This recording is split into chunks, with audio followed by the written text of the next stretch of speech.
नमस्कार दोस्तों, बिहार नमन जीएस के इस फोरम पे मैं राकेश ठाकुर आप सबका स्वागत करता हूँ। दोस्तों, सिविल सेवा एक ऐसा क्षेत्र है जिस क्षेत्र में करियर बनाना भारत के हर युवा का सपना होता है। क्योंकि सिविल सेवा का जो क्षेत्र है वो आपको पद, सामाजिक प्रतिष्ठा, पावर हर चीज़ों से आपको विभूषित करता है। दोस्तों, सिविल सेवा की जो परीक्षा है भारत में, वो भारत की जो विभिन्न प्रतियोगी परीक्षाएं हैं उनमें एक कठिनतम परीक्षा मानी जाती है। और इस परीक्षा में जो युवा अंतिम रूप से सफल होते हैं वो अन्य युवाओं के लिए कहीं ना कहीं से एक आदर्श के रूप में होते हैं, उनके लिए एक प्रेरणा स्रोत होते हैं। तो आइए आज हम लोग एक ऐसे ही युवा से आपको मिलवाते हैं जिन्होंने 64वीं बीपीएससी की परीक्षा में अंतिम रूप से राजस्व अधिकारी के पद पर चयनित होकर अत्यंत ही गौरवशाली सफलता को अर्जित किया है। तो तरुण जी, बिहार नमन जीएस के इस मंच पे आपका स्वागत है। Hello everyone. मैं सबसे पहले राकेश आपको एवं बिहार नमन की सारी टीम को धन्यवाद देना चाहूँगा कि उन्होंने इस प्लेटफॉर्म पे मुझे आने का मौका दिया है। तरुण जी, सबसे पहले मैं ये चाहता हूँ कि आप हमारे जो परीक्षार्थी हैं, दोस्त जो हैं, उनको अपने बारे में कुछ बताएं, अपनी शिक्षा के बारे में कुछ बताएं। जी, मैं मूल रूप से सीतामढ़ी जिले बिहार का रहने वाला हूँ और मेरी प्रारंभिक शिक्षा सैनिक स्कूल तिलैया से हुई है एवं मैंने ग्रेजुएशन BIT देवघर से किया है, कंप्यूटर साइंस इंजीनियरिंग में। बीटेक है। जी हाँ, बीटेक में। तो एक स्वाभाविक प्रश्न आ रहा है, हमारे जो दोस्त हैं, परीक्षार्थी जो दोस्त होंगे उनके भी मन में आ रहा होगा कि आपने बीटेक किया तो फिर आप सिविल सेवा के क्षेत्र में आने का कैसे आपने सोचा? बीटेक करने के दौरान ही मुझे थोड़ा रियलाइज होने लगा कि आप यदि कुछ ज़िंदगी में कुछ करना चाहते हैं तो लोगों के लिए आप आगे बढ़ के करना चाहते हैं। और चूँकि सिविल सर्विस आपको मौका देता है कि आप लोगों से ज़्यादा से ज़्यादा लोगों से जुड़ सकें और आप उनके साथ मिल के काम कर सकें। क्या कोई ऐसी कोई घटना भी है क्या आप लाइफ में जिसने प्रेरित किया हो आपको इस क्षेत्र नहीं, में? घटना नहीं कह सकते हैं। चूँकि हम लोग बिहार के ग्रामीण क्षेत्र से आते हैं, तो बचपन से ही देखते बड़े होते हैं कि सिविल सर्वेंट को कितनी इज्जत मिलती है समाज में। तो आपको पहली प्रेरणा तो बचपन से ही मिलने लगती है कि समाज में इज्जत है। फिर आप धीरे-धीरे बड़े होते हैं, फिर उसके बाद आप देखते हैं कि आप इसमें समाज से जितनी समस्याओं के समाधान है, आप उसके साथ जुड़ के कर सकते हैं। इसलिए आप स्वाभाविक रूप से हमारे बिहार के लोगों का रुझान ज़्यादातर सिविल सर्वे की तरफ आसानी से चला जाता है। जी, जी। तो ये कौन-सा आपका अटेम्प्ट था तरुण जी? जी, ये मेरा 5वां अटेम्प्ट था बीपीएससी में। मैंने 56 से 59 से देना शुरू किया था। जी, जी। मैंने सभी एग्ज़ाम में अब तक प्रारंभिक सफलता पाई है, जी, जी। लेकिन अंतिम रूप से मैं सिलेक्शन नहीं हो पा रहा था। जी, जी। और चूँकि मैंने कंटिन्यूटी छोड़ा नहीं, मैं कंटिन्यूअस तैयारी करता रहा। जी, जी। तो फाइनली मेरे 64 में आके सिलेक्शन हुआ है। जी, जी। तो मान लीजिए कि इतनी आपने 5 अटेम्प्ट दिया, तो जब शुरुआती दौर में जब असफलता हाथ लगी होगी तो निराशा भी हुई होगी? जी हाँ, निराशा होती है क्योंकि आप हर बार मेहनत करते हैं और सफलता नहीं मिलते हैं, लेकिन आपको आपको सफलता के साथ-साथ आपको पता चलता है कि आपने कहाँ-कहाँ गलतियाँ की हैं। आप अपनी कमियों को सुधारते हैं। आप अपने जो इस सब्जेक्ट इस फील्ड में जो एक्सपर्ट हैं, आप उनसे मिलते हैं और उनसे अपनी कमी के बारे में पता चलता है कि हमारे में क्या कमी रहेगी। मैंने उसको लगातार इम्प्रूव करते रहा और मैंने कभी निराश होकर कभी कंटिन्यू छोड़ा नहीं। मैंने कंटिन्यूअस लगा रहा और आज मेरा सिलेक्शन हुआ है। मीडियम कौन-सा था आपका? अंग्रेजी में आते हैं।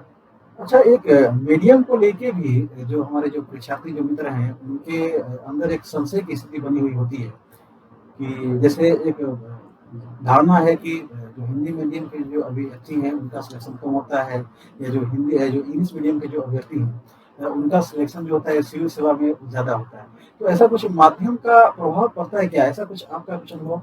मैं ऐसा नहीं समझता हूँ और कुछ लोगों को ऐसा लग सकता है क्योंकि ऐसा इसलिए फ़ील होता है कि हिंदी के माध्यम के बच्चे बिहार में क्योंकि हिंदी माध्यम ज़्यादा लड़के होते हैं, जी। तो रेशियो के अनुसार देखने लगते हैं कि अरे लेकिन मेरा भी अंग्रेजी माध्यम था, मैंने जो हिंदी माध्यम सीख लिया था। अच्छा, अच्छा। तो उन्हें कोई फ़र्क नहीं पड़ा अभी अच्छा। कि वो हिंदी में क्यों दे रहा है, इंग्लिश में क्यों नहीं दे रहा है।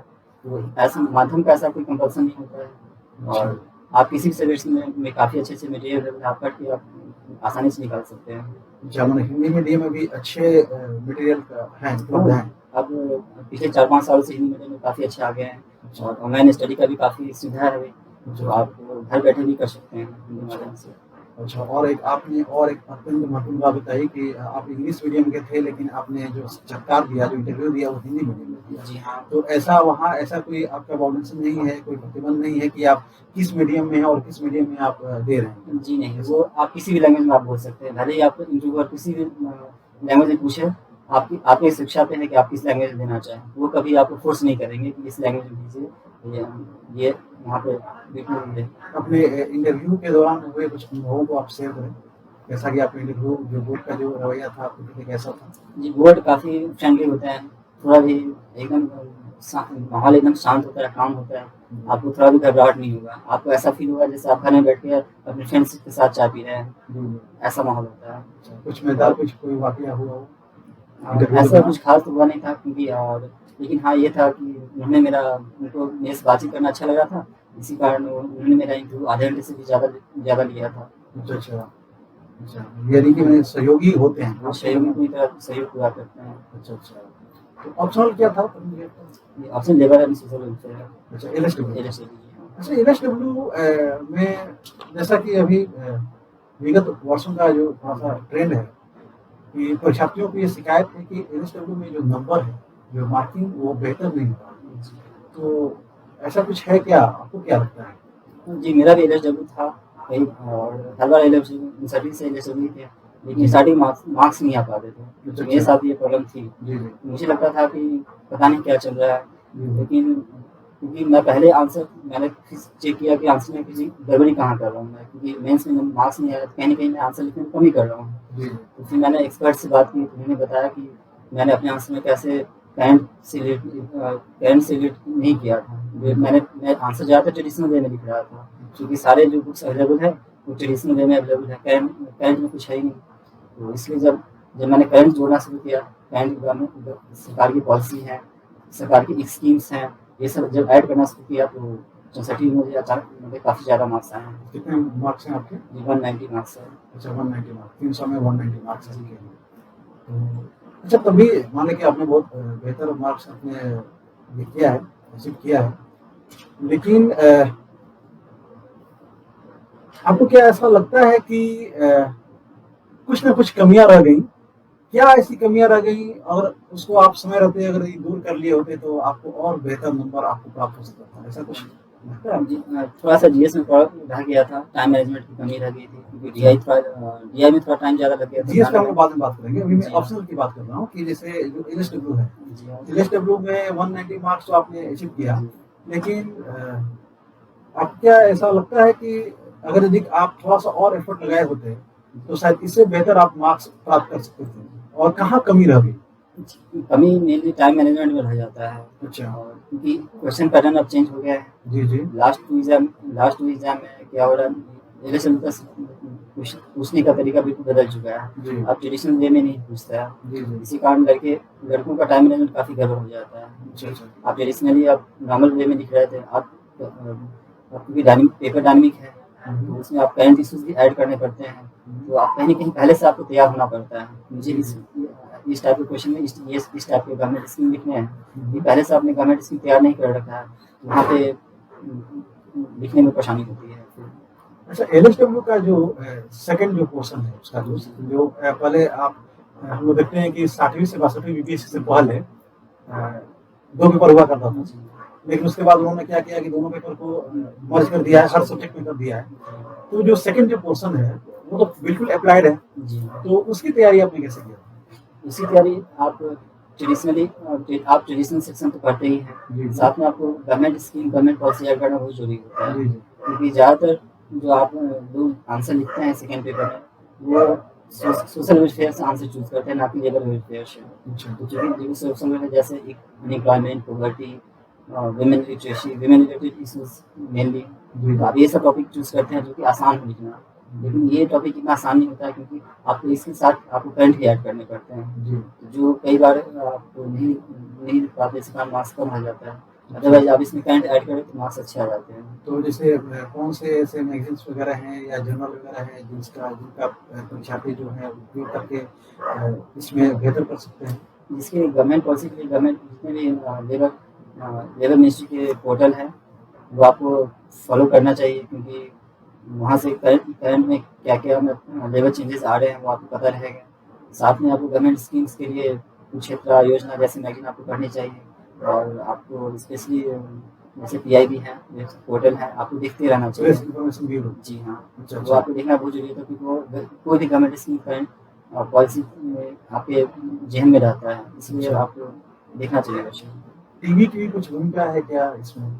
टीवी की और अगर यदि न्यूज़ चैनल की बात की जाए, तो आपकी सलाह क्या होगी कि कौन-सा न्यूज़ चैनल परीक्षार्थी देखें?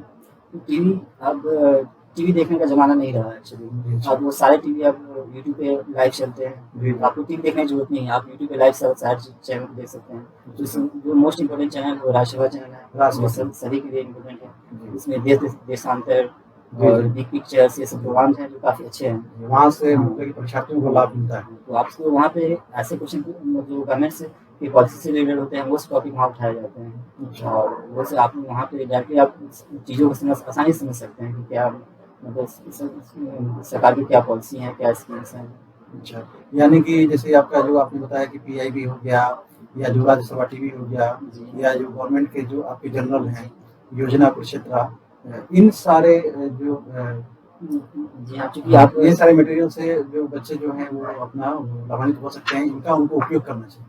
चूँकि जी हाँ, चूँकि आप सिविल सर्वेंट बनने जा रहे हैं, तो आप एक तरह से आप सरकार का पार्ट बनने जा रहे हैं। जी, जी। आपका काम ही है सब गवर्नमेंट पॉलिसी इम्प्लीमेंट करने, गवर्नमेंट स्कीम्स इम्प्लीमेंट करने। जी, जी। तो इसलिए आपको वहाँ से करंट में अपडेट रहना बहुत ज़रूरी है। जी, जी। अच्छा, ये तो हुई ऑप्शन की बात हुई। कुछ जीएस पे भी हम लोग चर्चा कर लें। तो जीएस में 2 पेपर हैं, जीएस पेपर 1 है, पेपर 2 मेंस के एग्ज़ाम में। तो आपने माने क्या रणनीति अपनाई थी? पेपर 1 के लिए आपने क्या रणनीति अपनाई? पेपर 2 के लिए आपने क्या रणनीति अपनाई थी? कुछ बताएँ? जीएस में टाइम मैनेजमेंट का बहुत ही बड़ा इम्पोर्टेंस है क्योंकि वहाँ questions number of questions option के अपेक्षा ज़्यादा होते हैं। जी। वहाँ 8 क्वेश्चन लिखने होते हैं। जी। तो इसलिए आपको टाइम मैनेजमेंट करने के लिए टेस्ट सीरीज वगैरह ग्रुप में ज्वाइन करना चाहिए ताकि आप टाइम मैनेज कर सकें। बाकी आप स्टैंडर्ड प्रिपरेशन मटेरियल्स के लिए आप स्टैंडर्ड बुक फॉलो कीजिए। जैसे आप एनसीईआरटी बेसिक है, आप बिना पर उसको स्किप नहीं कर सकते हैं। आपको पढ़ना जरूरी है क्योंकि वहीं से सारे मटेरियल का बेस वहीं से बनता है। आप कोई भी आउटसाइड मटेरियल ले लीजिए जो स्टैंडर्ड बुक में होते हैं, वो सारे मटेरियल एनसीईआरटी से ही इंस्पायर्ड होते हैं। इसलिए एनसीईआरटी फॉलो करना बहुत जरूरी है। आप एनसीईआरटी जरूर फॉलो करें, न्यू वाले भी और पुराने वाले एनसीईआरटी जो आपको हर बुक शॉप पे मिल जाएंगे। 2 बातों का आपने अभी ज़िक्र किया, एक तो टाइम मैनेजमेंट का ज़िक्र किया और एक आपने टेस्ट टेस्ट का आपने ज़िक्र किया। इसमें हम लोग बाद में थोड़ी देर में हम लोग चर्चा करते हैं। जैसे जीएस पेपर 1 के जो सेक्शन है, जैसे आपका जीएस पेपर 1 का जो आपका उसमें हिस्ट्री, आर्ट एंड कल्चर पूछे जाते हैं या आपके करंट रिलेटेड इश्यू पूछे जाते हैं या जो आपका सेक्शन 3 है जिसमें डीआई है। जी हाँ। तो जीएस पेपर 1 में वैसे ही आपके जीएस पेपर 2 में भी आपकी पॉलिटी है, इकोनॉमी है, आपका ज्योग्राफी है, साइंस टेक है। तो इन सबके लिए क्या आपकी क्या प्लानिंग थी? आपने कैसे इनकी प्लानिंग की? सबसे पहले चूँकि जीएस1 जीएस2 में जीएस1 जो है ज़्यादा मार्क्स फेचिंग है जी। तो आपको सबसे पहले देखना चाहिए कि कौन सा सेक्शन ज़्यादा मार्क्स फेचिंग है, जी। कम प्रिपरेशन में कौन सा ज़्यादा मार्क्स देगा। जी। तो सबसे पहले आपको दिखता है डीआई। जी। जो डीआई सेक्शन है वो काफ़ी ईजी होता है, बस आपको 1 महीने के लगभग 1 से 2 महीने का प्रैक्टिस चाहिए। जी, जी। अदरवाइज आप प्रैक्टिस करके नहीं जाइएगा, आप कितने भी अच्छे मैथ्स में रहें, आप पीछे छूट जाइएगा क्योंकि आपको टाइम ज़्यादा लगेंगे, क्वेश्चन काफ़ी कंफ्यूजिंग होती है। आपको हो सकता है आप कई बार आप फंस जाते हैं किसी क्वेश्चन में तो आपको टाइम टेकिंग हो जाता है। और ये ऐसा सेक्शन होता है जहाँ आप 72 में 72 मार्क्स ला सकते हैं, मतलब आप 100% मार्क्स ला सकते हैं। लेकिन अदर सेक्शन में आप जीएस अदर सेक्शन में आप ज़्यादा से ज़्यादा आप 70% 80% मार्क्स ला सकते हैं। तो डीआई वहाँ पे एज देता है, इसलिए जीएस1 में डीआई पे ज़्यादा फोकस होना चाहिए लोगों का। 24% मार्क्स वो अकेले कवर करता है, उसमें 100% मार्क्स ला सकते हैं आप। जी, जी। तो इस और हिस्ट्री में तो सबको पता है क्या क्वेश्चन आएंगे, लिमिटेड सिलेबस है, नोन क्वेश्चंस होते हैं। वो तो फिक्स है। तो आप पता है कि भाई पाल कला या पटना कलम से लिया मौर्य कला में से कोई एक पूछेगा तो पूछेगा। तो इसीलिए तो ज़्यादा प्रिपरेशन करने की जरूरत नहीं है। इसलिए मेन वहाँ पे प्रिपरेशन का मेन ये होता है, वहाँ लिखना इम्पोर्टेंट होता है कि आप मौर्य आप लिखते हैं, पता लिखने बैठे 10 पेज लिख डाले हैं, वहाँ टाइम मैनेजमेंट की कमी होती है क्योंकि आपके पास कंटेंट बहुत ज़्यादा है। आप कंटेंट के फ्लो में आप लिखते चले जाते हो, आपके पास टाइम मैनेजमेंट नहीं होता, आपके पास पता चलता है करंट के लिए टाइम नहीं बचा, सेक्शन के लिए टाइम नहीं बच रहा है। तो आपको वो आपको वहाँ पे आपको एक्चुअली लिखने का प्रैक्टिस करना चाहिए। वहाँ पे लिखना बहुत जरूरी है, भले सिलेबस छोटा है लेकिन टाइम मैनेजमेंट करना वहाँ बहुत इम्पोर्टेंस रखता है। और करंट के लिए करंट के लिए कोई भी स्टैंडर्ड बुक पढ़ी जा सकती है, क्योंकि करंट में मेनली आपको इंटरनेशनल अफेयर से आपको 2 क्वेश्चन तो वहीं से आ जाते हैं। आप यदि आप सिविल सर्वेंट की तैयारी कर रहे हैं, तो आपको करंट इंटरनेशनल इश्यूज़ तो आपको नोन होते हैं, तो वो तो आपके लिए ईज़ी होने चाहिए भाई। और उसमें कुछ एनवायरनमेंट के सेक्शन भी होते हैं, या फिर डेवलपमेंट रिलेटेड इंडेक्स वगैरह से क्वेश्चन होते हैं, वो आसानी से कवर हो जाता है। आप करंट की कोई मैगज़ीन फॉलो कीजिए, करंट का हो जाता है। अच्छा, और पेपर 2 के लिए? पेपर 2 के लिए जैसे पॉलिटी सेक्शन है, तो पॉलिटी में काफ़ी बेसिक क्वेश्चन पूछे जाते हैं, mainly preamble, fundamental right, fundamental duties, directive principle, यही सब सेक्शन। और गवर्नर प्रेसिडेंट है भी हैं, जो कि ऑलमोस्ट यहीं से क्वेश्चन आते हैं। आपको इसका फंडामेंटल आपको पता होना चाहिए, और फंडामेंटल समझने के लिए आपको एनसीईआरटी भी पढ़नी चाहिए, क्योंकि विदाउट एनसीईआरटी पढ़े आप फंडामेंटल नहीं कर रह जाएंगे। और कोई एक स्टैंडर्ड बुक जो मार्केट में हो वो पढ़नी चाहिए पॉलिटी के लिए। ये जो आती है सेकंड सेक्शन आता है जो ज्योग्राफी और इकोनॉमिक्स है। ये एक्चुअली ये इकोनॉमिक्स मतलब होता है करंट अफेयर्स, ये मेनली करंट अफेयर्स ही होता है। लोगों को लगता है इकोनॉमिक्स अफेयर में क्या आएंगे, तो एक्चुअली ये करंट अफेयर्स ही है। तो आपको गवर्नमेंट के क्या मतलब बजट में क्या गवर्नमेंट स्कीम्स आ रहे हैं, क्या इंडस्ट्रियल पॉलिसी आ रही है, उसको आपको ध्यान रखना है। और ज़्यादातर वहीं से क्वेश्चन आते हैं। ज्योग्राफी और इकोनॉमिक्स ऑलमोस्ट मिलता जुलता है सब्जेक्ट है, इससे लोग लगता है कि रिवर आएंगे, पहाड़ आएंगे, कुछ भी होता नहीं है। एक्चुअली करंट से ही क्वेश्चन होते हैं, वही अप्लाइड क्वेश्चन ही। अप्लाइड क्वेश्चन मतलब करंट से रिलेटेड है। और साइंस में तो हम लोग देखते हैं कि जो साइंस टेक का जो क्वेश्चन है उसमें तो बिल्कुल अप्लाइड क्वेश्चन बेसिक पूछती है। जी हाँ। तो उसके लिए जैसे साइंस के लिए क्या प्लानिंग होनी चाहिए छात्रों का? साइंस के लिए साइंस का मेन फोकस आपको किसी ट्रेडिशनल पेपर में आंसर नहीं मिलेगा, जो क्वेश्चन भी बेसिक पूछता है। बिल्कुल अप्लाइड हो। जी हाँ, तो आपके उसके लिए आपको बेसिक पढ़ा होना चाहिए। बेसिक की बात करेंगे तो वही एनसीईआरटी पढ़ाएंगे, एनसीईआरटी प्लस एक कोई स्टैंडर्ड बुक, जैसे एग्रीकल्चर टॉपिक है, आप एनसीईआरटी में काफ़ी अच्छे ढंग से एग्रीकल्चर के बारे में बताया गया है। और आपको कोई स्टैंडर्ड बुक मटेरियल हो या फिर करंट अफेयर्स के मटेरियल्स आते हैं जो गवर्नमेंट वेबसाइट पे मिल जाते हैं, तो आपको देखनी चाहिए, वहाँ से आपको आसानी से मिल जाएंगे।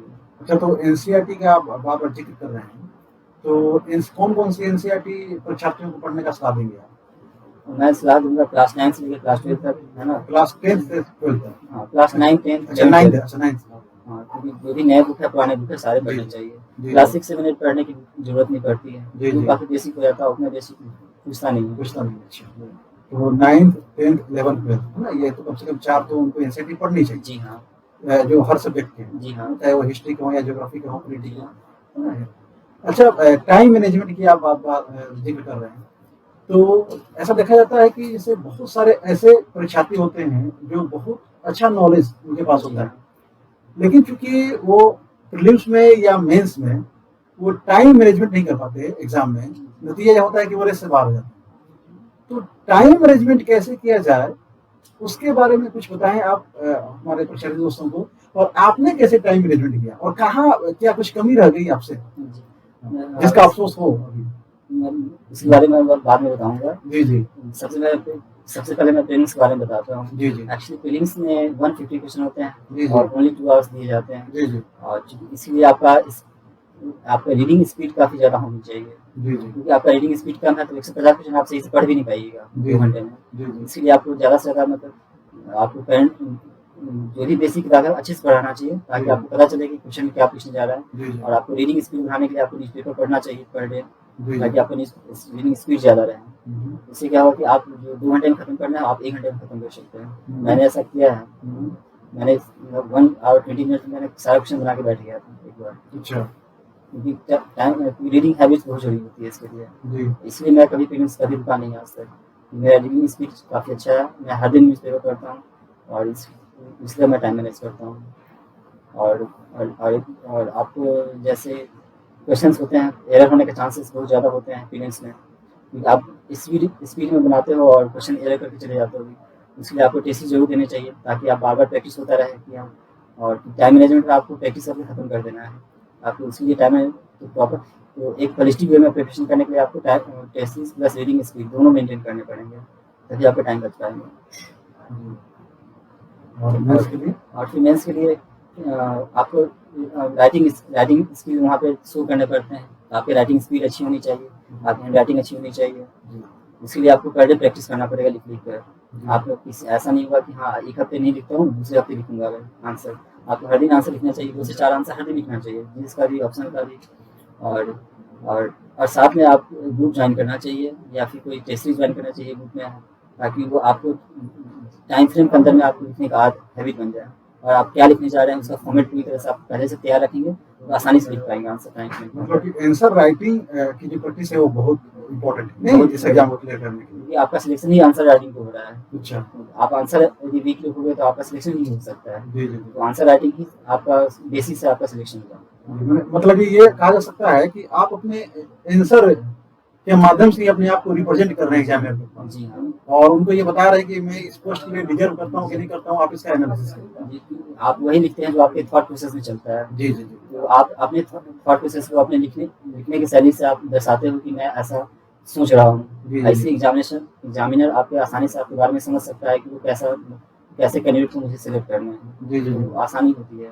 जी। तो ये तो मेंस की बात हुई। इंटरव्यू के बारे में कुछ बताएं, कैसे अपनी तैयारी की इंटरव्यू में? इंटरव्यू का प्रिपरेशन एक सेपरेट नहीं दे सकते हैं। ये पीटी या प्रीलिम्स के प्रिपरेशन करते हैं, मेंस की प्रिपरेशन करते हैं, इसी के साथ स्टार्ट हो जाती है। जी जी क्योंकि आप बिहार के बेसिक पढ़ते हैं, जी जी करंट के इश्यूज पढ़ते हैं, जी जी गवर्नमेंट स्कीम्स पढ़ते हैं, तो ये सब सारे चीज़ पूछे जाते हैं। जो एक्स्ट्रा ऐड होता है वह है आपकी पर्सनालिटी। जी जी तो आपकी पर्सनालिटी उसी को डिसाइड करती है जो आप पढ़ते हैं, जो आप लिखते हैं, जी और क्योंकि आप जो पढ़ेंगे वैसा ही बोलेंगे।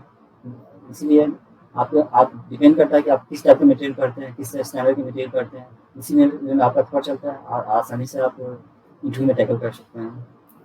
मतलब कि आप ये कहना चाह रहे हैं कि प्रीलिम्स, मेंस और इंटरव्यू की तैयारी अलग अलग नहीं करके परीक्षार्थियों को एक संग करना चाहिए। जी, प्रिपरेशन होलिस्टिक होती है। होलिस्टिक होती है। जी। तो आप ये नहीं कर सकते हो कि भाई पहले मैं प्रीलिम्स की तैयारी जी। कर लेता हूँ, फिर मेंस की तैयारी करता हूँ, फिर उसके बाद इंटरव्यू की तैयारी करता हूँ, है ना? जी। अच्छा, टेस्ट सीरीज की आपने बात की, तो टेस्ट सीरीज एक महत्वपूर्ण रोल अदा करता है। जी हाँ, जी हाँ। लेकिन प्रश्न ये उठता है, परीक्षार्थियों के मन में प्रश्न उठता है कि आखिर कैसे वो इस बात का मूल्यांकन कर सकें कि किस संस्थान के संग वो जुड़े टेस्ट सीरीज के लिए। तो क्या कुछ ऐसा पैरामीटर का सुझाव आप दे सकते हैं परीक्षार्थियों को कि किसी भी संस्थान के टेस्ट को भाई आप इस पैरामीटर पे आप पहले उसको जांच लो, देन उसके बाद वहाँ पे आप ज्वाइन करो, कुछ बताएं?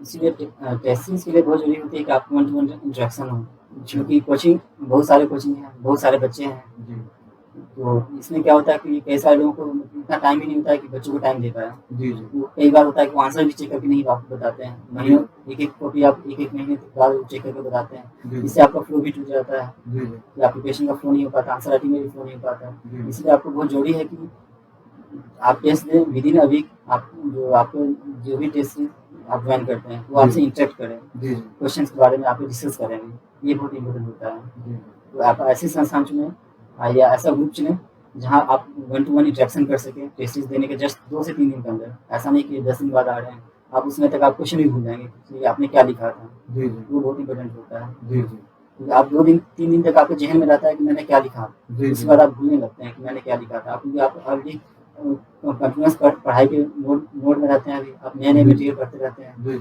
इसलिए बहुत जरूरी होता है 2 से 3 दिन के अंदर नहीं रिविजन हो जाए, जी डिस्कशन हो जाए, ज़्यादा जरूरी है। जी इसलिए संस्थान ऐसे चुनिए जो ज़्यादा इंटरेक्टिव हो, जी और जो आपको टाइम टू टाइम आपको विद इन 2 से 3 दिन के अंदर में आपको आंसर चेक करके देते जी हैं। ऐसे संस्थान होने चाहिए। जो मतलब कि टेस्ट को गहराई से ले, जी जी आपके करियर को भी वो गहराई से ले। आपको, ताकि जितनी जल्दी कॉपी चेक करेंगे उतनी जल्दी आपको मतलब आपने क्या कमी है आपको पता चलता है। जी जी, जितना मैंने जल्दी से वो अपने आपके कॉपी का आपके उत्तर का मूल्यांकन करेंगे उतना जल्दी आपकी कमियों को पता चलेगा। जी हाँ। ठीक। तो फिर ऐसे टेस्ट जैसे संस्थान का आप चयन करें जहाँ पे जो है उसका मूल्यांकन जो है वो शीघ्र हो और जी हाँ। बेहतर जेन्युइन। जी हाँ। अच्छा तरुण जी, एक और जो है समस्या है, हम परीक्षार्थियों के सामने एक समस्या आती है कि जिसको हम लोग आम बोलचाल की भाषा में एग्जामिनेशन फोबिया कहते हैं। जी तो आपका प्रीलिम्स का एग्जाम हो या मेंस का एग्जाम हो या इंटरव्यू का हो, तो एक दबाव, जैसे जैसे हम देखते हैं कि एग्जाम का डेट नजदीक आते जा रहा है, एक दबाव हम लोग महसूस करते हैं। तो इस एग्जामिनेशन फोबिया क्या आपको भी हुई थी क्या? ये सभी परीक्षार्थियों को गुजरना पड़ता है, कोई बड़ी बात नहीं होती है। अच्छा अच्छा हर किसी के साथ हो जाता है। अच्छा, तो आपने कैसे इसको दूर किया? क्योंकि आप ग्रेजुएशन पर प्रिपरेशन स्टार्ट करते हैं, आपकी उम्र ऑलरेडी 23-24 साल हो ही रहती है। जी जी आपके घर का भी प्रेशर होता है कि आप 23 से 24 साल में स्टार्ट करते हैं, जी जी तो प्रेशर हमेशा जॉब का भी होता है जी कई बार। जी और कई बार सिविल सर्विस एग्जाम में क्या होता है, कई बार आपको 1 अटेम्प्ट में हो जाते हैं, कई बार 4 अटेम्प्ट में हो सकते हैं, इसलिए इसको मैनेज करना बहुत जरूरी होता है अभी। जैसे मैं एग्जाम अपना ही एग्जाम्पल देता हूँ, मेरे 5 अटेम्प्ट लगे होने में, जी लेकिन मैं कभी घबराया नहीं, क्योंकि आपको असफलता से कभी घबराना नहीं चाहिए। आपको एक बार असफल हुए हैं, आप अपनी कमी को देखें, कहाँ क्या मिस्टेक हुई है, आप दूसरे से जो एक्सपर्ट हैं उनसे पूछें, आपके आपने कहाँ कमी रह गई है, आप सर्वे में आंसर लिखने में क्या कमी रह गई है, कुछ सोच नहीं पा रहा है, और इसलिए आपको लगातार बने रहना पड़ता है। यानी आपको धैर्य अपना नहीं खोना है, निराश नहीं होना है, निरंतर आपको अपनी कमियों को उस कमियों का पता करते हुए और उस कमियों को दूर करना है, तो फिर सफलता आपको जरूर जी हाँ, सफलता आपको जरूर मिलेगी। जरूर मिलेगी आपको, और दबाव में जो है वो आपको नहीं है। अच्छा, राजस्व अधिकारी के पद पे आपका चयन हो गया है, पुनः एक बार हमारे संस्थान की तरफ से आपको बहुत बहुत बधाई। Thank you. तो इस पद पे रहते हुए क्या आगे का दूर का भी कुछ सोच है या बस संतुष्ट हो गए? क्योंकि मेरा एज अभी भी बाकी है, मुझे मेरी उम्र ज़्यादा नहीं हुई है, जी। सिविल सर्विसेज यूपीएससी में मेरी एज काफ़ी ज़्यादा अटेम्प्ट बचे हुए हैं। आईएएस के एग्जाम में? जी हाँ, अच्छा। और स्टेट में ही बचे हुए हैं, तो मैं जी। दोनों एग्जाम देता रहूँगा, जी। और जॉब के साथ साथ पढ़ाई भी चलती रहेगी। ऐसा नहीं कि जॉब हो गया तो पढ़ाई छूट जाएंगी, क्योंकि पढ़ाई तो पूरी जिंदगी चलती रहती है। क्योंकि जैसे बहुत सारे ऐसे हमारे जो परीक्षार्थी जो दोस्त होते हैं जो जॉब में होते हैं, और उनकी अक्सर ये शिकायत होती है या समस्या होती है कि भाई जॉब में रहने के बाद उनको समय नहीं मिल पा रहा है कि वो आगे का अपना प्रिपरेशन कर पाए। तो आपने तो कुछ सोचा होगा कि भाई कैसे मैनेज करेंगे, क्योंकि भाई राजस्व अधिकारी का जो पद है काफी चुनौतीपूर्ण पद है, और 24 घंटे का आपका जॉब होता है अपनों का प्रशासनिक अधिकारी का, तो कैसे आप कैसे मैनेज करेंगे? इसके लिए लोगों को ऐसा लगता है कि मतलब जब मैं जॉब कर रहा हूँ तो मैं पढ़ाई नहीं कर पाऊंगा। जी जी। आपको पहले तो आपको दिल नीचे करना पड़ेगा, मुझे ये चीज़ करनी है, मैं कैसे भी मैनेज करके मैं अपने लिए समय निकालूंगा, और इसलिए समय मिल जाते हैं। आप निरंतर पढ़िएगा, आप दिन में 4 से 5 घंटे भी निकाल लेते हैं तो आपके लिए काफ़ी है, वो आपको रेगुलर निकालने पड़ेंगे। ये नहीं कि एक दिन आप 10 घंटे पढ़े, दूसरे दिन आप नहीं पढ़े।